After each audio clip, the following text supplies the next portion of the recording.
Halo guys, perkenalkan nama saya Dewi Janis dari kelas 12 IPS 6. Pada video ini saya akan membahas tentang perubahan sosial. Perubahan sosial adalah suatu pergeseran atau perubahan tatanan dalam masyarakat.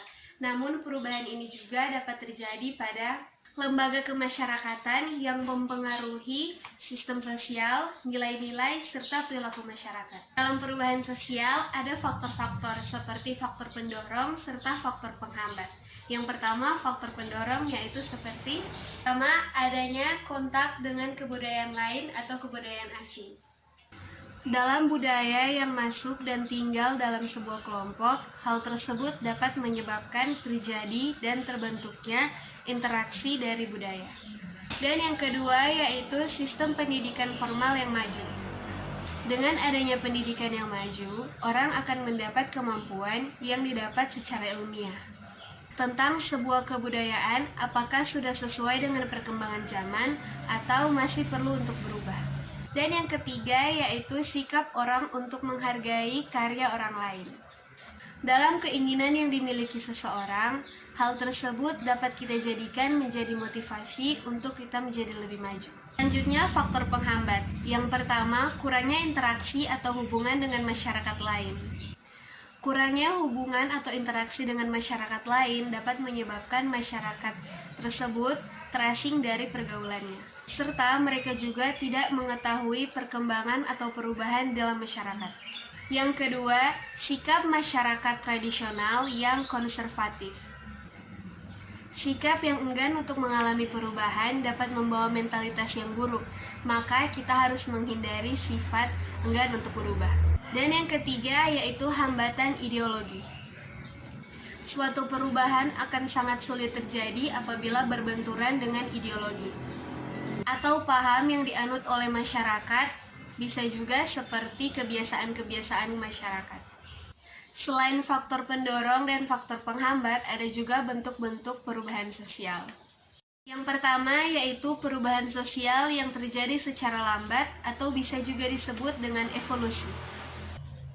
Contohnya perubahan yang terjadi pada pasar, dari bentuk bangunan hingga jenis produk yang dijual. Namun seiring berjalannya waktu, pasar mengalami perubahan dan perkembangan menjadi pasar modern. Bisa dilihat dari pasar yang menjadi lebih bersih dan bangunan menjadi lebih tertata. Yang kedua yaitu perubahan sosial yang terjadi secara cepat atau bisa disebut dengan revolusi. Contohnya perkembangan pada sarana telekomunikasi atau komunikasi. Pada sekarang ini, smartphone atau gawai telah mengalami perubahan yang sangat cepat. Contohnya bisa kita lihat bahwa hampir setiap bulan perusahaan smartphone ini meluncurkan handphone keluaran terbaru dengan keunggulannya yang terbaru.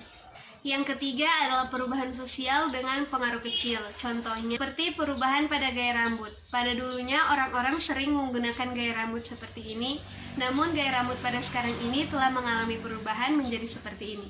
Begitu juga dengan gaya make up, yang dulunya orang-orang menggunakan gaya seperti ini, tapi sekarang ini telah mengalami perubahan menjadi seperti ini. Yang keempat yaitu perubahan sosial dengan pengaruh yang besar. Contohnya pada perubahan teknologi. Dulunya kita jika ingin berkomunikasi dengan orang yang berada jauh, kita harus mengirim surat.